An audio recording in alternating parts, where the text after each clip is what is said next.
আমার বানানো নতুন কেটলিতে চা বানিয়ে আমি উদ্বোধন করেই ফেললাম। তো আসসালামু আলাইকুম, কেমন আছেন সকলে? তো আজকে আমার মিনি কিচেনে আমি নিয়ে চলে আসছি মজাদার একটা নাস্তা। এই যে মাঠের ভেতরে আমি আজকে এসেছি, ভাবছিলাম যে একটু সবুজ আভা দেওয়া যাক ভিডিও। এটা এত সুন্দর, আমাদের উঠান বললে হয়, আমাদের বাসার পাশেই, দেখেই মনটা ভরে যায়। আমার এই চার ভিডিওর জন্য আমি এই জায়গাটাই সিলেক্ট করেছিলাম।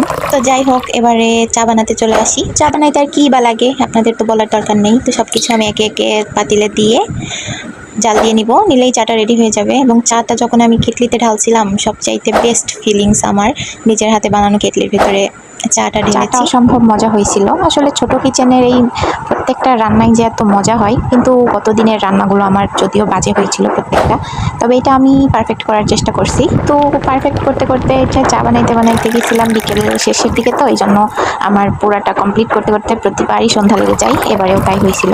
এই যে আমার চা রেডি। তো এবার আসছে পরাটার পালা। আমি আগে থেকেই পরাটাগুলো বানিয়ে রাখছি। তো এগুলো আমার বানানো তাওয়াই, মাটির তাওয়ায় আমি ভেজে নিয়েছি। যদিও ভাজতে অনেক সময় লাগছিল, অন্ধকার হয়ে গেছিল, এই জন্য ভালোভাবে ভাজাটা হয়নি। তো এই যে আমার চা আর পরাটা রেডি। যদিও পরাটাটা আরেকটু ভাজতে হতো, কিন্তু সময়ের অভাবে পেরে উঠিনি।